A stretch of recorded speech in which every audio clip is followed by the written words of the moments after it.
肉離れの処置、本当に今までの処置で良いのか、このことについて今回は考えてみたいと思います。題材とするのはハムストリングス、ももの裏側の筋肉ですね。ハムストリングスってこの場所です。解剖図ではこういうようなイメージですね。肉離れというのは筋繊維自体が引き伸ばされて傷ついたり一部損傷したりする症状なんですけども、従来の処置としては得意のアイシング、固定、こういうように冷却をすることの怖さというのはまた別の部分で話していきたいと思いますけども、これはもう明らかに、ハムストリングスの肉離れの時には最悪の行為なんですよね。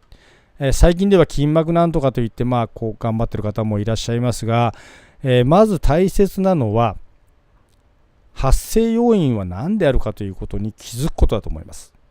ハムストリングスという場所が損傷したケースなんですけども、その前段階に股関節周辺の硬化、特に臀部の深層部の硬化というものが起こっているということを見逃してはいけません。だから処置としてはまずはこの臀部股関節周辺を改善すること、それがすごく大切なことなんですね。だからリハビリ段階で、このようなですね、患部を引き伸ばすようなストレッチを提唱する方がいらっしゃるんですけども、これははっきり言って最悪の行為ですね。自然治癒を邪魔します。類似するストレッチ形態としてはこういうものがありますけども、これも、実はやってはいけない。こういうケースではやってはいけないことなんです。ではどういうものがいいのか、コンビネーションメソッドを紹介したいと思います。腰痛の時にも、紹介しましたけども、足を組んで前に1秒に1回倒す。このようなリズムで、臀部の奥が緩みます。投球時のポジションをとってこういうようにひねりを加えることによってこの部分が伸びます。大腿部の前面が伸びます。股関節の付け根の部分が動いていきます。もう一度いきます。イメージしてください。足を組みます。前に倒します。おおむね1秒に1回、10回から15回行ってください。それが終わったら投球時のポジション、こういうような形を取りますね。個人差がありますから無理しないでください。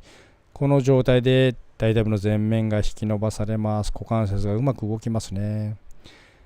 このからくりというのはですね、まず臀部が緩む。そしてこの動きによって股関節から大腿部前面が緩む。患部は実はこの裏なんですけども、こういうような筋位の筋肉の影響をまずは改善すること。そうすると患部が非常にいい状態が生まれる。こういうような発想がすごく大切なんです。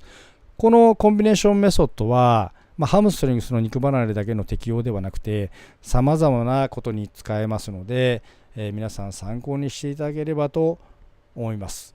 患部だけにアプローチすること、そういう時代遅れなことはもうやめた方がいいんではないでしょうか。